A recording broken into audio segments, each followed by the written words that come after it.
know, when you're a past president, you're really past. There's a story that goes that doctors know, but I'm not going to go into it. Some of you thought our speaker today was going to talk about 25 years of the Shelbyville Horse Show. Anybody familiar with that? You know that he and his wife Pam were integral parts of that for 25 years? Fabulous event. Well, he's not here for that. He's not here to talk about what a great family he's got. Two of his boys went to the military academy. One of them currently serving as a colonel. He went and spent 20 years in special warfare communities. Multiple deployments in places where you read about and hear about, but you don't really want to know too much about. He's that type of person. He has that type of family. He's a good man. And he's one of us. And that's what I think is particularly significant. In our club are many people, some of whom are right in front of me today, who have great stories about what their life experiences have been that would probably be good programs in the future. Charlie Oberst is here today. I see Dr. Oberst. He was trained at Heartland in Dallas. If you recall, in 1963, that's where John F. Kennedy was taken when he was assassinated. Charlie was on the medical staff there before. He knows all the people that took care of Kennedy, Mr. Kennedy. So there's a lot of people here in our room and in our club who could bring things to us. Well, 31 years of protecting the office of the President of the United States. Ladies and gentlemen, my friends, someone I've come to admire and like and trust, David Ray.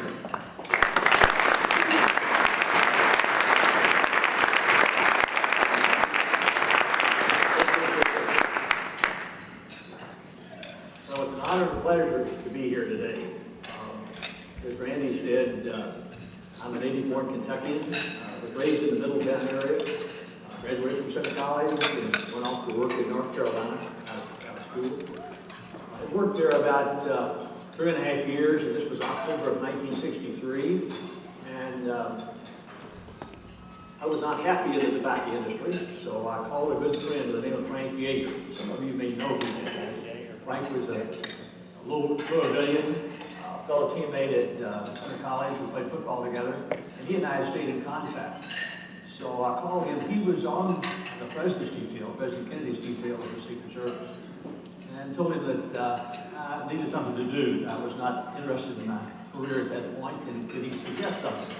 So he bought him Secret Service, and he said, put your wife and then one child in the car and drive to D.C. So we did that next weekend. President Kennedy arrived at Dulles Airport on Air Force One and switched to Marine One, and the flags and the whistles and the sirens and everything. Quite calm and attractive. So I learned at that particular weekend that you have to apply through the local field office. So I was living in Winston-Salem, North Carolina at the time. Got back home on Sunday, and Monday called the office in Charlotte, North Carolina, and talked to the special agent in charge, who was head of the office. Started the career path, applications, paperwork, and things like that. 2 weeks later, Kennedy was assassinated in Dallas. So it froze all hiring. The boss at the time called me and he said, officially it froze all hiring. You disregard that. I'll take care of Washington. You just keep the paper for me. So, knowing the language, a year later they offered me a position, and I started with the Secret Service in Charlotte in January of 1965. My first assignment with the President was a surprise. President Johnson had the history of not telling his agents what he wanted to do until he walked out the door. So he was at the ranch in Texas and got in his car to drive to the airport to fly back to Washington, and he looked at the agent in charge and said, oh, by the way, I'm going to stop by Columbia, South Carolina this afternoon for a funeral. So the only agent that was available in the 2 states of North and South Carolina was me. So I got the fastest car in the office in Charlotte, just got there 20 minutes before he did. But it worked, and that was my first really hands-on. Because of that experience, the next month I spent midnight shifts in Bethesda Naval Hospital and had his gallbladder taken out. Some of the older people remember the photograph of him showing the scar and scar tissue from that. After that, as in the Charlotte office, I was assigned to the Republican Convention in Miami Beach. There was a lot of turmoil in the country. You had Martin Luther King, who had been assassinated. You had Bobby Kennedy, who had been assassinated. There were many threats, and the turmoil in various major cities was really severe. So in Miami Beach, I was on a liaison duty. I had a 12-hour shift. What they did, they actually took officers in the Army and the Air Force and Marines and put them in civilian clothes with weapons on the street. Now, it's a difficult role, and people with more knowledge than I have from a judicial standpoint there's a law called posse comitatus, which does not allow the military to act in a police function in this country. Now, what they did with that, I don't know. They were wearing weapons, and supposedly the story was that they saw something suspicious, they called a command post, and we direct the police to accompany them or meet them someplace. It worked. But there was a lot of turmoil going on through the country and in that particular area. Midway through the convention down there, somebody decided that I should be on President Nixon's candidate detail. So I was reassigned to his candidate detail for the next 3 to 4 months. It was an interesting assignment. You saw many parts of the country that I hadn't seen before. Following his election, I was assigned to the White House in February of 1969. I was there for about 18 months, talking about terrorism and things like that. It was probably the first brush that I had of it. President Nixon asked or ordered his daughter to be the presidential representative at the investiture of Prince Charles in Wales. I had to be one of the agents assigned to that detail, and we got into An Arbor, Wales, where the investiture took place the night before. We slept 2 or 3 in a bed above a bar, and the day of the event, the Irish people, whoever they were, put a bomb, put a burning rag down a gas tank of a truck and blew it up and killed one of the British soldiers there. That was my first taste of it. It was half a mile away from the investiture, so from a safety standpoint, it was sufficient. Later on, I transferred from the President's detail to the Liaison Division. As a result of the assassination of President Kennedy and a lot of the recommendations by the Warren Commission, they established the Liaison Division. Some of you may know this, but Oswald had written a threatening letter prior to the assassination against the Secretary of Navy.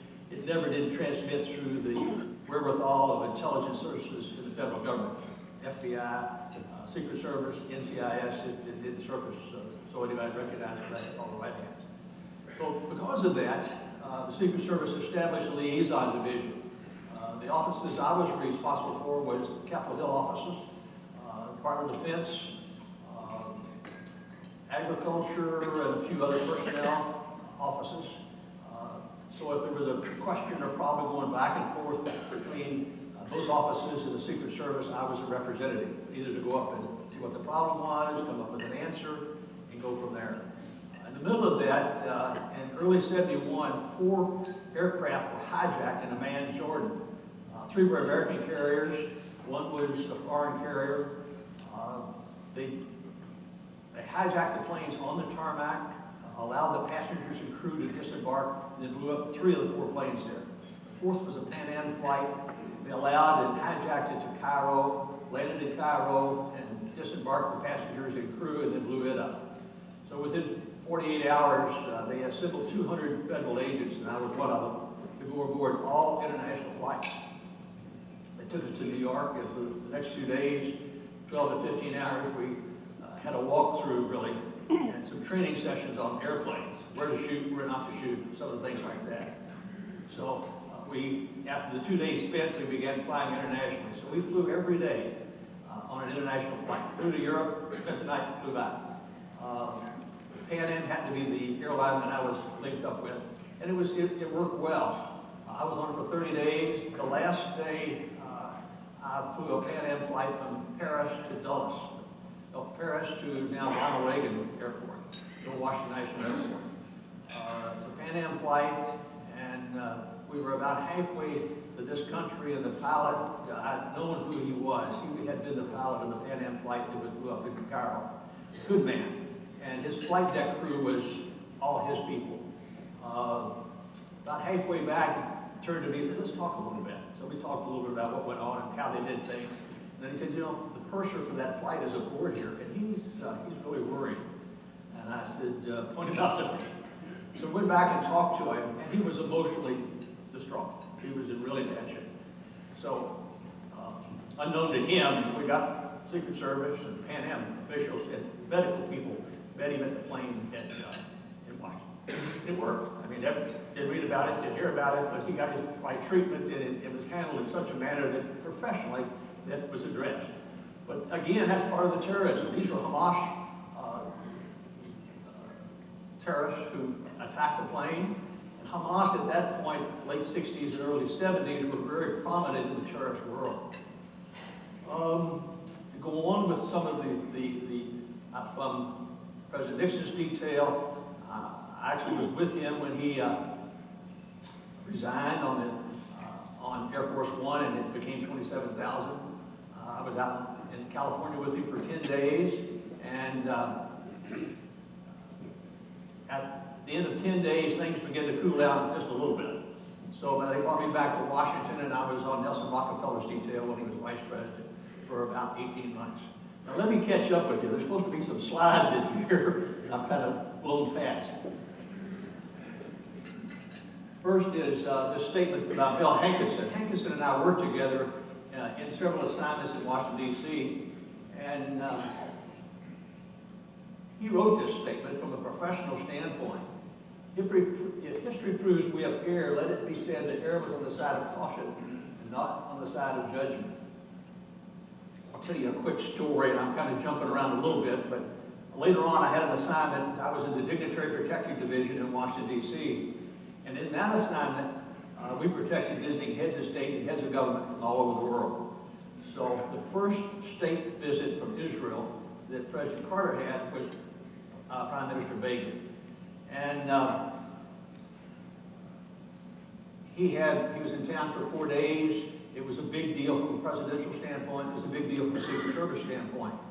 His last day there, he was to receive an honorary award and recognition for Georgetown University at the Kennedy Center, open to the public. So I didn't think we had a sufficient number of agents there. I asked for 30 additional agents with Israeli-made Uzi submachine guns or strapped under the coat, and I got a lot of opposition from headquarters. But after a few hours, I finally won out. There was a lot of intelligence on the Israelis. Entebbe had happened. Entebbe was the place where a plane, an El Al flight, had been hijacked coming out of Tel Aviv, and the hijackers took it into Entebbe. They were Uganda rebels, and the Israelis put together a special team. Back then, it was really, really good, and they went in to rescue all the hostages, lost one passenger, but everybody else got out. So they made a movie out of it and was showing it around the world. Very popular. They burned 2 theaters in Europe, and they damaged 3 others around the world. So it was, from an intelligence standpoint, pretty hot, that situation. So anyway, I got my 30 agents with the Uzi submachine guns at Kennedy. Halfway through the ceremony, I got a call over the radio. A group of Hanafi Muslims had taken the B'nai B'rith building, and 100 people in there hostage. They shot one guard going in. Later on, shot and killed a radio person connected to a radio there. And subsequently that day, they had 2 other attacks. One was the D.C. building, which is where it houses the administration office of the D.C. government. We could hear the gunshots from both the Kennedy Center and from the Blair House. But he was to leave that afternoon. But the Israelis put out their chest and says, you know, all the world knows who we are now. So we threw every agent we had in front of us, and we just stayed with the schedule, and it worked.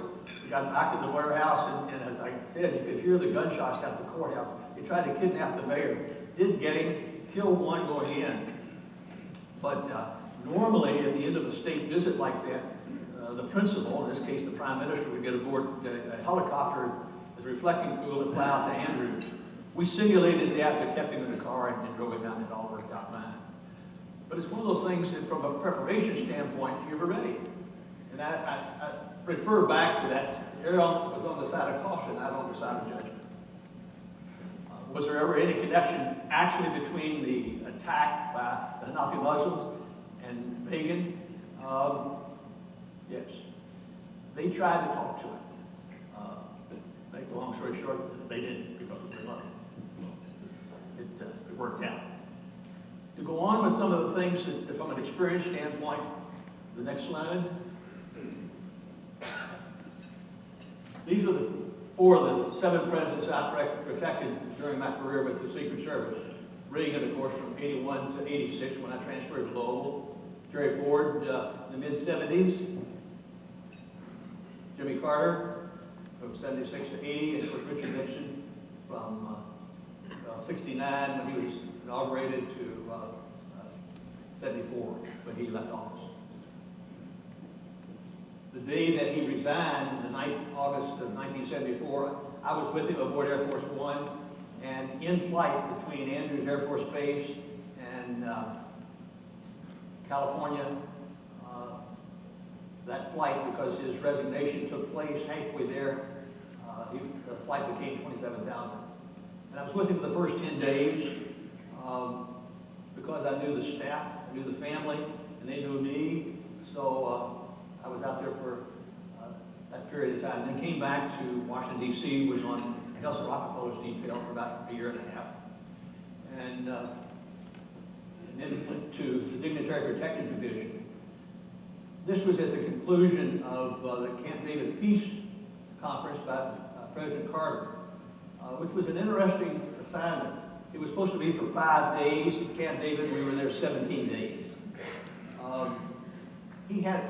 I was the detail leader in charge of President Sadat's detail and had supervisory responsibility for Reagan, although there was another agent in his team with him. President Sadat had a habit of whenever he arrived someplace new, he wanted to go for a walk or go for a ride. So we knew that. So I picked him up at Andrews Air Force Base in a chopper. We flew to Camp David. He went on the ground 10 minutes, and he comes out and says, "I'm going to go for a ride." So we had an unmarked armored Lincoln Continental there for him. And I opened the back door for him to get in. He said, "Oh, no, I'm going to ride in the front seat." And of course, his security guys wouldn't open their mouth. So I remember, and I'd worked a lot in Saudi Arabia for Secret Service, and in some of those Arab countries, the monarch, the king, wants to ride in the right front seat. Publicly, they say, "Well, I'm going to ride with the common man who's my driver."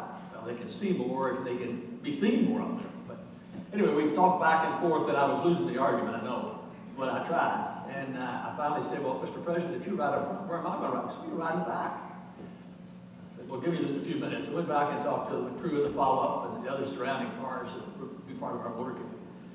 So we got him in the front seat, and I got in the back seat. As we go out the gate at Camp David, there must have been 400 media there, cameras and everything. They turned and center on me, and you can read their lips. Who the hell is that? We got all the way through for an hour and a half. They never did find us, so it really worked.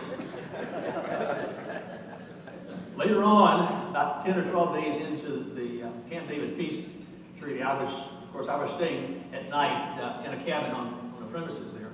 I got a call about 3 o'clock in the morning from the command post, Secret Service command post. He said, "How quick can you get here?" I said, "Give me 5 minutes, I'll be there." So I threw on some clothes, the gun, and so forth, and ran down to the command post. Well, that night, President Carter had a meeting in Laurel. That was one of the buildings there. They said it's a cabin, but it has a large auditorium and offices and so forth. And the meeting was supposed to be among the principals, President Carter, Prime Minister Reagan, and President Sadat. Well, Sadat didn't show. So President Carter goes up to one of his entourage, who was Palestinian, and he was not a cooperative person. We knew that going in, we knew who he was, from various intelligence purposes, he was Palestinian. He had nothing to do with us, and it wouldn't tell us the time of day, he spoke English and so forth. So Carter goes up to him and said, "Well, how's President Sadat?" Well, the answer he got, in his interpretation, was that Sadat was not allowed. So he went back and talked to the First Lady, and about 2 o'clock in the morning, they were really worried. So that's when I got the call. And asked, "When did you last see him?" And I said, "Well, he went to bed went into his cabin about 10 or 10:30, but we didn't tuck him in." I checked the post and his lamp was on, and when I checked him at 10:30 and at 11:30 the lamp was off. We did not tuck him into bed. So I said, beyond that, I can't help you. And we had relaxed some of the features we normally have from security since it was inside all the parameters, the fences around Camp David. So President Carter said, well, if he comes out in the morning to walk, now, President Sadat had the habit of walking each morning for an hour. He'd had 3 heart attacks, so he really was a conscientious exerciser. 8 o'clock he popped out, and Carter went with him, and it was fine from then on. But there was a lot of consternation at that time. The question was, how could I account for every person going in and out? Well, we weren't supposed to start with, but we had the mechanism set up, so all the passes were numbered, and that person with that pass had to pass one of our posts. We simply took the number down and posted it by radio and command post and knew exactly who everybody was. Again, we couldn't tuck anybody in the bed there, but at least we had some feel of who was in the room and who was in the cabin and things like that. Next was, I then went through several different changes from a Secret Service standpoint, and wound up head of a division at the White House called the Technical Security Division during the Reagan administration. The Technical Security Division has about 25 gun-carrying agents like myself and about 75 technicians, mostly engineer types, mostly with military experience. Responsibility was bombs and explosives. It was audio countermeasures, technical countermeasures, locks, alarms, from a physical security standpoint, bullet-resistant glass, both in vehicles as well as in buildings and rooms he would be in, things like that. For example, for me, it was a fascinating place to be. Early 80s, 1982, the French had detected something wrong with an IBM typewriter in Moscow. And so they sent it to the IBM people in Paris to get it worked on. American-made IBM typewriter. Well, the technicians began taking it apart and found there was a wire in the normal wire that goes to the wall socket for an extra audio lead. So the Russians were hearing everything and interpreting everything that went on that typewriter. Everything. So immediately they shut all the typewriters down in Moscow, and every embassy, including the White House, we went through from a 24/7 standpoint to make sure they were all conforming to what they should be from an electronic standpoint.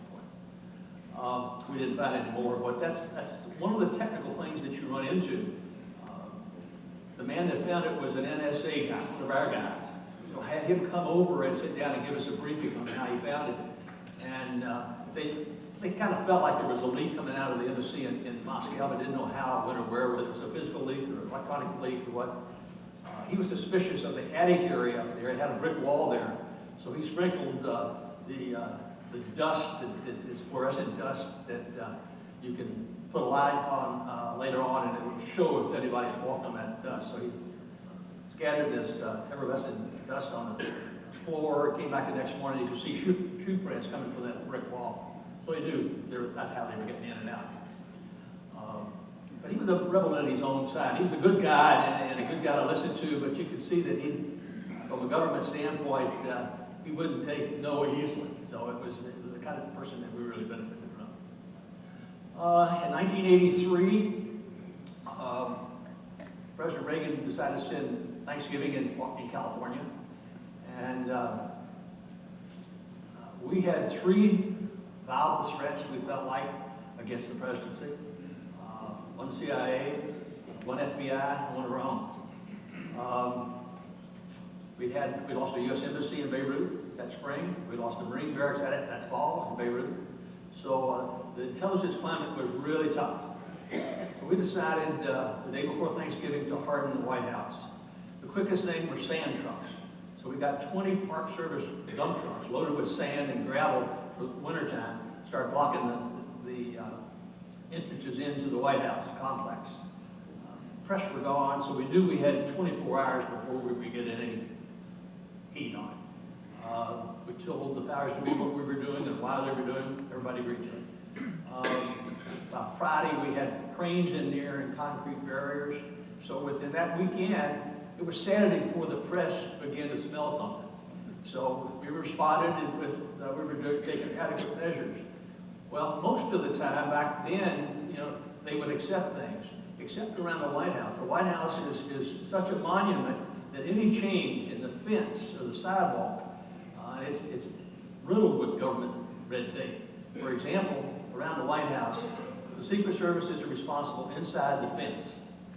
The sidewalk immediately north of the White House, across the street from Lafayette Park, is Park Service and Secret Service. The street is Metropolitan Police Department service. The park itself is Park Service. GSA Security is responsible for the sidewalks on the north side of the old Executive Office Building and the Treasury Building. So it's a lot of people got to be talking, and it sometimes can be more complicated than it should be, but it works that way. Anyway, we heard the White House over the weekend, and there was a lot of whys and wherefores, and the Secret Service is not talkative about things like that. All you do is paint a big picture for the bad guys, and that's the last thing we want to do. 3 weeks later, we got a call, the Washington Field Office did, from their Arlington Police Department. And they said, you know, a funny thing happened. We've got a storage locker company out here, and a week or so ago, they called us, and they had a tenant who had left a lot of things in the storage locker. So they responded from a police standpoint. It was filled with explosives, detonators, and radios. The person who had taken out the lease, his name was Arabic, and they called for help from the Virginia State Police, who responded, destroyed most of it, but kept it as samples. The person who rented that storage locker got a parking ticket next to the White House 3 days before that. So, long story short, they did identify the explosives were actually purchased in Virginia. The detonators were made in San Diego, and they tried the people who made them, and actually the person who had rented that storage locker were tried and convicted in federal court out in San Diego. Did they ever raise their hands and say, yeah, this is what we plan to do? No, but at least we feel like that we, from being adept and being ahead of the game, it worked. Let's see how we're doing time-wise. Good. I'm going to end my remarks right now with just a story or two. One of them is about Cap Hoskins. Cap was my physician, my primary care physician, when I moved back here in '86. And the Secret Service, being a government agency, had gotten a directive from the powers to be in Washington that they wanted to have all of their medical physicals done by a contractor. So I got one of these government memos from Washington saying, find a good doctor, here's the list we'll give you. Well, I did some background on the doctors, and none of them passed for various reasons. Tried 2 or 3 different lists, didn't work. So I went to Cap and I said, Cap, I'm hurting. I've got to find a doctor that'll do, can you recommend someone? So we talked him all the way through, and he said, I'll do it. I said, Cap, this is a government contract, and you're not going to make much money. He said, don't you worry about that, I'll take care of that. So for the next 5 years, he did physicals for every Secret Service agent, and then they were passed around. It worked. Thank you very much for allowing me to talk to you today. If you have any questions, thank you, David. Let me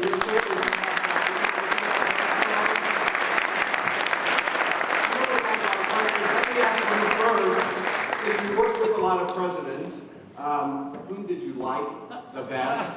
I can ask this, and whom did you not like the best? If you could answer, yeah, I can answer. Greg, we protected the office of the president, not the individual by name. And that's just the way you have to approach it, whether they're black or white, blue or green, male or female. And you're so close that you know their good days and their bad days. You know when they've got an argument with a spouse, they've got an argument with a staff member, they may have teenage children, and that's a whole different ballgame. I mean, it's really tough. I mean, I'll give you an example. It's Reagan. Reagan had a daughter who wouldn't pick his last name and showed nude in the Playboy magazine. How do you handle that, man? Hi, Harriet Friedlander. Yes. When you work with officials of other governments, how do you coordinate working with their, what would be their Secret Service, and what languages do you use? Thank you, and that's a good question. It leads into a situation that I think explains it. Dr. Kissinger, when he was with President Nixon as the National Security Director, was appointed to become Secretary of State on the condition that he would take Secret Service with him. Never been done before. So at the onset, it said, well, Secret Service can be over there for 6 months and you'll train the State Department security guys. Well, one of the first stops was Madrid, Spain. Madrid was a country that I was familiar with and with my country, so to speak. So we flew into Madrid a couple days before the visit, and the Prime Minister of Spain had been assassinated 3 weeks before that. They put a bomb under his car. He went to church every morning at 6 a.m. and they were waiting for him and assassinated him. So the hype was a little high from our standpoint, but still we were guests. So my advance team with me, one of my agents spoke Spanish, but it was Tex-Mex. So we met with the chief of police in Madrid, and he was very prim and proper, and you could tell from his tone of voice, he spoke some English, that we were really still a colony. But we spoke, and he spoke some in Spanish. Well, my agent who spoke Spanish came to me later and says, David, all I can do is, and I don't understand what he's saying, but he has no use for me. I said, tell me what he means when he says it, that's all. And so the visit was 2 days in forward. Well, we got to the VIP lounge out at the commercial airport there. They first wouldn't let our agents search the bathroom area. A little strange, but in the world of intelligence and security, that's an old CIA symbol, is to go in and get whatever's left in the toilet and do it from an analysis standpoint. So that was a simple answer. Tell him that if he needs to use the bathroom, use the one on the plane, which is what we did. The plane landed. First of all, they brought the fuel carrier truck up to the landing spot, or to the spot where they were going to park the plane. I asked them to move it back. They refused. Okay. So plane landed. As it was taxiing towards the spot just outside the VIP lounge, I looked up and there were open windows overlooking this parking area. And I didn't see anybody. So I asked the chief of police, did he have any officers back there? He said, oh, yes. Well, 20 seconds later, he turned around and had us all arrested. I was shoved back into the VIP lounge and got on the radio and I said, don't come off the plane. They put one agent on the ground with a machine gun at the base of the stairs. There we sat for about 10 minutes. And finally, the chief of protocol came to me and said, we're ready for it. And I said, no, you may be, but we're not. So anyway, let us go out and do our job. And Kissinger got off and did his thing and then left. Afterwards, the Spanish government was most apologetic. We stayed there 8 days waiting for Kissinger to come back, and they couldn't do more for us. But later on, King Juan Carlos and Queen Sofia from Spain came to this country, and I coordinated that visit to Washington. So who led the advance for the Spanish government? The chief of police from Madrid. So we got there, we went through our initial talk, and I invited him for dinner that night. We left the country. Here we go to dinner. That's the kind of give and go that you go in. There's some other foreign tales, but you're a guest in their country, and you try to get them to do the things that you want them to do. Erskine. David, thank you very much for your service. My question is, today with ISIS, do you see any parallels with the 70s or any other time in your career? Will you please repeat that again? With ISIS and the current terrorist threat, do you see a parallel to any other time in your career? Or can you compare today to your career? I don't think it's any worse than it has been, or any better. We have had some active wars out there, which seems to commit more people to it. There's some certain special forces in other countries that respond to ISIS and their types of warfare. Do I think there's a different interpretation? I do. I have a son who is in special forces or has been in special forces, so I get some interpretation from their direction. But I think from an analysis standpoint, it's a constant challenge to interpret their feelings and directions. And I think, and I'm getting into an area that the security doesn't always belong into, and that's the political solution to a country that supports terrorism. And it's something that we haven't been successful in. Cynthia. Hi, Cynthia Miles Brown. Thank you for your service. My thought is, in this day and age of instantaneous communication and social media, could you give us some ideas of how that might help and hurt the jobs that you've done and that people are doing now with protection of criminals? Well, I personally think that the media has to be a part of what we see and do. And I have the utmost respect for the media in this country and how they direct and focus. Do they sometimes go overboard? Yeah, but you know, I think it's amenable. I think that you can live with it. Let me tell you a quick story. It doesn't answer your question directly, but I think indirectly it will. One of the first really overt attempts to assassinate a vice president happened here in Kentucky. And the then vice president was running for the office of president. He was in Owensboro, Kentucky, and the stop was to fly into Owensboro, motorcade to the Executive Inn back then, and go down the river to English Park. There was a park at the south of Ohio River. And that's where the political function was going to take place, 6,000 people. For some reason, we really went to work on that. We were really concerned about it. Did we have anything up front? Not really. But the visit went off fine. 3 days later, the White House got a letter, anonymous letter saying, I'm going to kill the vice president if he continues to run for president. I was there. Here are photographs I took of him from the crowd. And with that, we ran with it. I had a man in Washington that had worked for me who was a photographer and a surveyor. So I got him to Louisville within 24 hours and came up with a photograph. Was it a shot in the dark photograph? Don't know, but Courier Journal had one we felt like took about the time that the photograph was there. And we took his photographs, each sent us, and could find that spot in the park. Railings, trees, things that would, and then we had about 60 people we had to identify. But it's not an impossible task. We've got cheerleaders, you know who they were, friends and family with the cheerleaders, and within a week had 50 of them identified, cleared them all.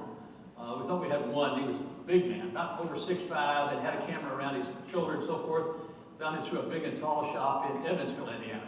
But it was a good lead. And we were going 24/7 on it. The media here in Louisville knew what was going on, but they sat on it at my request. Owensboro, for the most part, sat on it.